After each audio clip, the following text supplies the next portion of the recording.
చదువు. ధైర్యము చెడిన వారిని ధైర్యపరచుడి. ధైర్యము చెడి భయంలో బతుకుతున్న వాళ్ళకి ధైర్యాన్ని ఇవ్వాలి, ఇది దేవుని చిత్తం. బలహీనులకు ఓతనీయుడి. బలహీనంగా ఉన్నటువంటి వాళ్ళకి నీవు ఊతం అవ్వాలి, ఇది దేవుని చిత్తం. అందరి ఎడల దీర్ఘశాంతము గలవారై ఉండుడి. అద్దుగదుగా అందరి తొందరపడి కోప్పడక కొంచెం ఇతరులను సహించేవారుగా ఉండాలి, ఇది దేవుని చిత్తం. ఎవడును కీడునకు ప్రతి కీడు ఎవనికైనా చేయకుండా చూచుకొనుడి. తెలిసి తెలియక ఎవడన్నా నీ కీడు చేస్తే తిరిగి వాడి మీద పగ తీర్చుకోకుండా పోనీలే అనుకొని వదిలేసే బుద్ధి నీకుండాలి, ఇది దేవుని చిత్తం. మీరు ఒకని ఎడల ఒకడును మనుషులందరి ఎడలను ఎల్లప్పుడూ మేలైన దానిని అనుసరించి. నువ్వు ఏ పని చేసినా, నువ్వు ఏది చేసినా ఒక్కటే చూసుకో, ఇది నాకు క్షేమమా, నా వారికి క్షేమమా, ఇతరులకు క్షేమమా కాదా అనేది చూసుకో. ఏది చేసినా ఇతరులకు మేలైన దాన్ని అనుసరించి నడుచుకో, కీడు చేయొద్దు అన్నాడు. ఎల్లప్పుడూ సంతోషముగా ఉండుడి. ఇది కూడా ఒక చిత్తమే, దేవుని చిత్తం. నువ్వు ఎప్పుడు ఏడుపు కొట్టు మొహం వేసుకొని తుమ్మల్లో పొద్దుపొడిసిన మొహం పెట్టుకొని తిరగటం దేవుడి చిత్తం కాదు. నువ్వు ఎప్పుడు హ్యాపీగా ఉండాలంట, అది దేవుని చిత్తం అట. నువ్వు ఎల్లప్పుడూ సంతోషంగా ఉండాలట, ఇది దేవుని చిత్తం అట. ఎడతెగక ప్రార్థన చేయుడి. ఎడతెగక ప్రార్థన చేయుట కూడా దేవుని చిత్తం. ప్రతి విషయమందును కృతజ్ఞతాస్తుతులు చెల్లించుడి, ఇది దేవుని చిత్తం. ఇలాగు చేయుట యేసుక్రీస్తునందు మీ విషయములో దేవుని చిత్తము. అద్దుగో స్పష్టంగా చెప్పేశాడు చూడు. పైన చెప్పినవన్నీ చెప్పి ఇలాగు చేయుట మీ విషయములో దేవుని చిత్తము అన్నా. ఇన్ని చెప్పావు, యాడు గుర్తుంటాయి? అందుకే ఇంటికి పోయి చదువుకోమని చెప్పా. నీ సరుకు నాకు తెలుసుగా, దేవునికి స్తోత్రం, హల్లెలూయా. 2 సంగతులు మీకు అందించాను. మొట్టమొదటిది, దైవ చిత్తం నెరవేర్చేవాడికి అనుకూరే ప్రయోజనాలు ఏంటి అనేది మాట్లాడాను. దేవుని చిత్తం నెరవేర్చిన నా జీవితం ఎలాగ ఇతరులకు దీవెనకరంగా మారిందో సాక్ష్యం ఇచ్చా. సో దైవ చిత్తంలో మొట్టమొదటిది, ఒక రైనను నశించుట పరలోకమందున్న మీ తండ్రి చిత్తం కాదు గనుక ఆత్మలకు సువార్త ప్రకటించుట దైవ చిత్తం. అంతేకాకుండా ఇతరుల కొరకు ప్రార్థించుట దైవ చిత్తం. మూడవది, పవిత్రతలో మన ఘటమును కాపాడుకొనుట దైవ చిత్తం. నాలుగవది, ఇప్పుడు నేను చూపించిన వచనాలన్నీ. బిడ్డలారా, కనీసం ఈ 4వ దాన్ని ఇంటికి పోయి చదువుకున్నా ముందు చెప్పిన 3 గుర్తుంటాయని నా నమ్మకం. ఏంటి ఆ 3 చెప్పండి? ఇతరులకు సువార్త ప్రకటించుట, దేవుడి చిత్తం అనండి, ఇతరుల కొరకు ప్రార్థించుట, పవిత్రతలో ఘటమును కాపాడుకొనుట,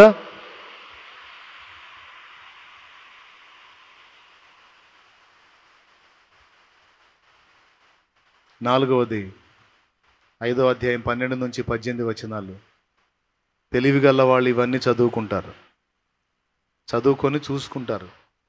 బలహీనులకు నేను ఊతమిస్తున్నానా? ధైర్యం చెడిన వారిని ధైర్యపరుస్తున్నానా?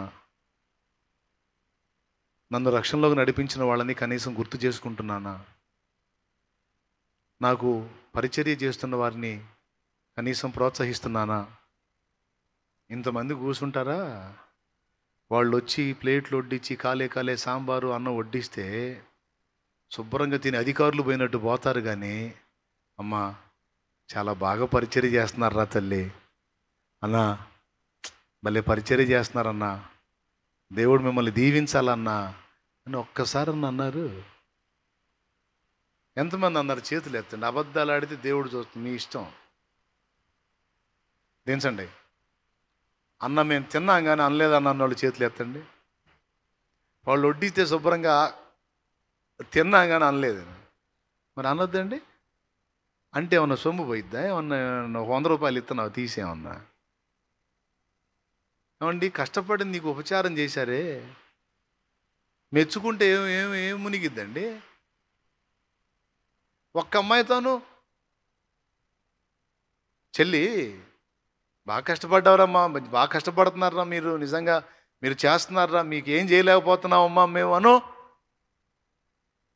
ఇంకా కాస్త చేయబుద్ధి అయింది. ఎంతసేపు కూర్చోవాలమ్మా? ఏంది ప్లేట్ పెట్టి రారేంది? అన్నం పెట్టారు, సాంబార్ వేయాల, ఏందో ఏమో.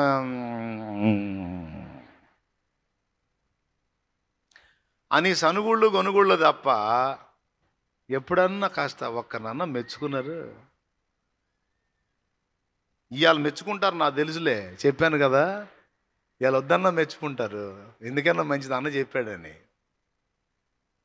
నేను చెప్పానని కాదు, మనసులో పుట్టాలండి, ఆ బుద్ధి పుట్టాలండి, అలాంటి మనస్తత్వం రావాలండి. నేను హోటల్లో తిన్నా మెచ్చుకుంటా, డబ్బులు ఇచ్చి తింటున్నా, నేనే ఊరక తింటల్లా, అయినా సరే మెచ్చుకుంటా. నేర్చుకోవాలి. మెచ్చుకోవడంలో పిసిని కొట్టు బతుకేం బతుకండి, నాకు అర్థం కాదు. మెచ్చుకోవాలి కదా.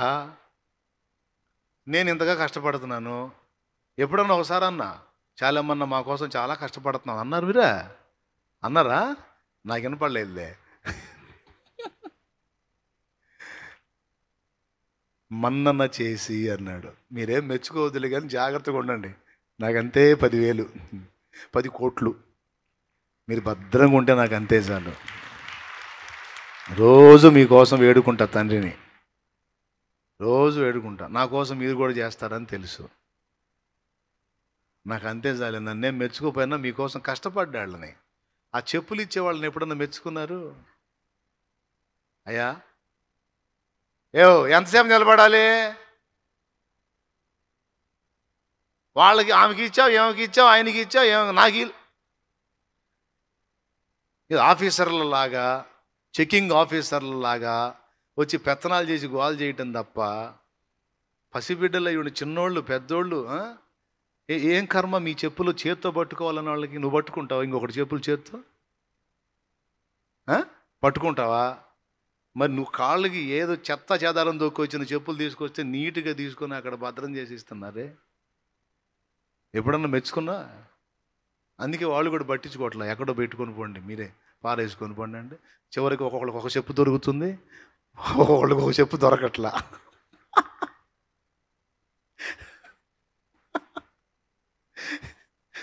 కుప్ప అయితే చెప్పులు పడి ఉంటాయి, ఒక చెప్పే దొరికింది. ఇదేందో ఒకటే ఉంది, ఇంకొకటి.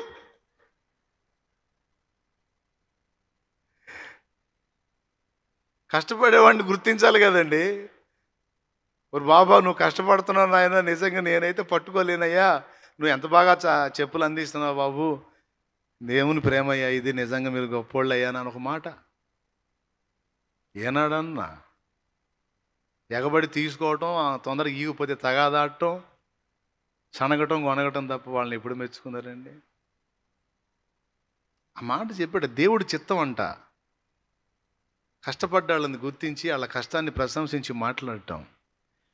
ఇది పుట్టాలేండి, ఇది పుట్టాలి, అందరికి పుట్టిద్ది ఏంది అది? అందరికీ పుడితే అందరు గొప్పోళ్ళు గారు, కొందరికి ఉంటుంది అట్లాంటి బుద్ధి, అట్లాంటి మనసు, మెచ్చుకుని దేవుళ్ళ లాంటి మనసు. అది దేవుళ్ళ లాంటి మనసు అండి, ఎదుటి వాళ్ళ కష్టాన్ని గుర్తించి మెచ్చుకోవటం. నువ్వు అత్తగారివి, కోడలు ఏదన్నా కాస్త ఉపకారం చేసిందనుకో మెచ్చుకోదు. అమ్మో మెచ్చుకుంటే కోడలు కొమ్ములు వస్తాయేమో అని భయం. ఎవడి కోసం చేసిద్ది ఏందంటది మళ్ళీ బిల్డప్. మా బంగారు తల్లి చేసావరా అమ్మా, నువ్వు చేసావా అను, ఇంకా 2 ఇంతలు చేసిద్ది. ఎవడి కోసం చేసిద్ది అంటే మంచంలో పడ్డప్పుడు తెపాలు తీసుకొని పొడిసిద్ది, అప్పుడు అణిగిద్ది. దేవునికి స్తోత్రం కలుగును. కొంతమంది అంతే, నోరు అస్సలు కుదరదుగా, కుదరదు, ఉన్నమన్న సాటు ఉండరు, ఏం మాట్లాడాలో తెలియదు, ఎట్ట మాట్లాడతారో తెలీదు, తన్నులు తినే మాటలు మాట్లాడతారు. నోరే దేవుడు లాంటి మనసు అయింది, మెచ్చుకోవాలి ఎదుటోడు, కష్టపడ్డోడు, త్యాగం చేసిన వాళ్ళు, కోడలైనా, అత్తైనా, అమ్మాయినా, నాన్నైనా, సేవకుడైనా, పరిచారకులైనా, ఎక్కడైనా సరే కొంచెం ప్రశంసించి మాట్లాడితే తప్పేంటండి? అది మంచి లక్షణం కాదు, శుభకరమైన బుద్ధి కాదు. కష్టపడ్డోళ్ళని కష్టపడుతున్నాను మెచ్చుకోవటం మంచి బుద్ధిగా, దైవ బుద్ధి అది. పిసినారి బతుకులు కొంతమంది అయితే, మిమ్మల్ని కాదులే, కొంతమంది పిసినారి బతుకులు కనీసం అనరు, ఇంత మాట అనరు అసలు. ఏం బతుకుల్లో ఏమో. నా వల్ల అయితే కాదు, నా వల్ల అయితే కాదు, కూర నచ్చిందంటే ఆకాశానికి ఎత్తుతా, స్తోత్రం. నచ్చలేదనుకో యావరేజ్ అనే వదిలేస్తా. సంతోషం కలిగిస్తే మాత్రం మెచ్చుకోకుండా ఉండలేను. నాకు దేవుడు నేర్పాడు, నేర్చుకోండి. దేవుడి చిత్తం అది. ధైర్యం చేయడిన వాళ్ళకి ఊతమియండి, ధైర్యపరచండి, బలహీనులకు ఊతమియండి. మీకోసం కష్టపడ్డ వాళ్ళని గుర్తు చేసుకొని కాస్త ప్రశంసించండి. భర్త దినమంతా కష్టపడి చాకిరీ చేసి వస్తాడు. ఏమి నీ దగ్గర నుంచి వెండి బంగారాలు ఆశిస్తాడా? నా కోసం పిల్లల కోసం భలే కష్టపడుతున్నావయ్యా అని ఒక్క మొక్క అంటే మనిషి కాళ్ళు కింద ఉంటాయా? మనిషి సుక్కల్లో తేలిపోడు. అన్నారు అన్నారు కొన్ని బతుకులు అంతే అన్నారు అన్నారు. ఏం చేద్దాం జీవితాలు అని చూడు, అని చూడు. ఇంకా ఇంకా ఏమేమి వెరైటీలు దొరుకుతాయో చూసుకో ఇక నువ్వు. దేవునికి స్తోత్రం. భర్తని భార్య గుర్తించాలి, భార్యని భర్త కూడా గుర్తించాలి. నువ్వు పొద్దంతా వెళ్ళి చాకిరీ చేసి కష్టపడుతున్నావా అని భార్య ప్రశంసిస్తే భర్తకి సంతోషం. భర్త కూడా ఏమనాలో తెలుసా? నేనేదో పని దగ్గర పోయి కాసేపు కొన్ని గంటలు కష్టపడుతున్నాను, నువ్వు ఇంటికాడుండి పిల్లలతో ఇంటి పని ఆ పని ఈ పని అని చేసి దినమంతా నువ్వు కూడా కష్టపడుతున్నావు. నిజంగా నాకు అన్ని విధాలా నువ్వు ఎంతో తోడ్పాటు అందిస్తున్నావు అమ్మాయి, నిజంగా నువ్వు దొరకటం నా అదృష్టమను.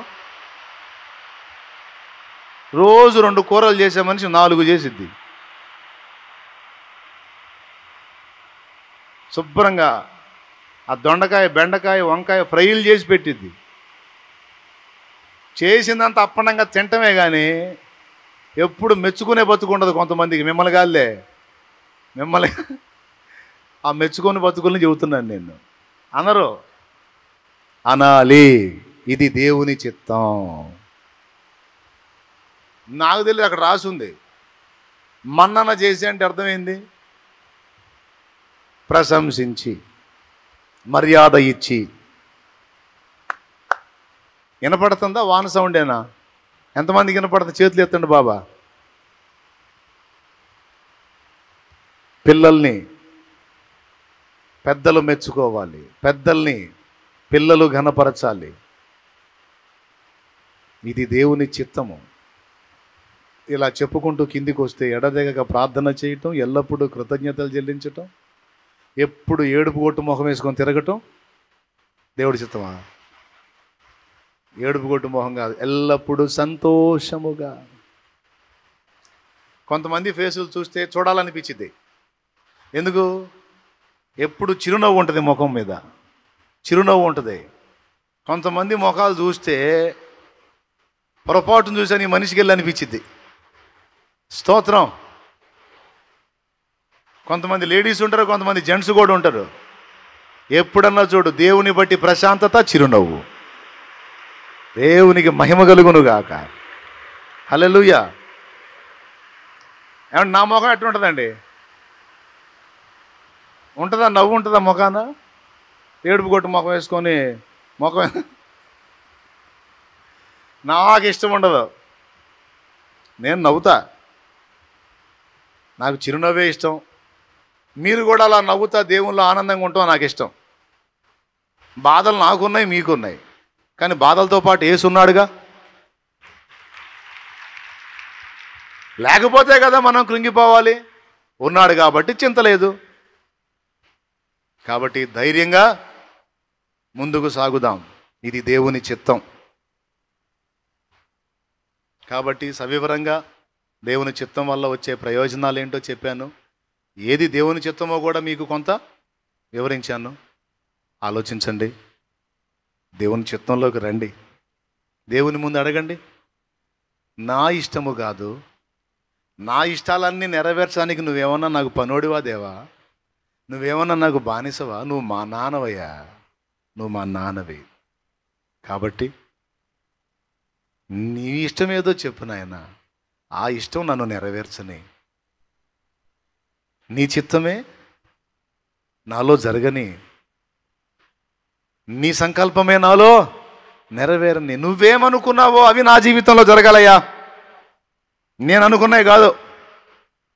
నువ్వేమనుకుంటున్నావు, నన్ను ఏం జరగాలనుకుంటున్నావు నా జీవితంలో అయ్యే జరగని. నీ చిత్తమును దాటి నన్ను పోనీయొద్దు, ట్రాక్ తప్పనీయొద్దు ప్రభువా అని దేవుని కాళ్ళు పట్టుకుందాం.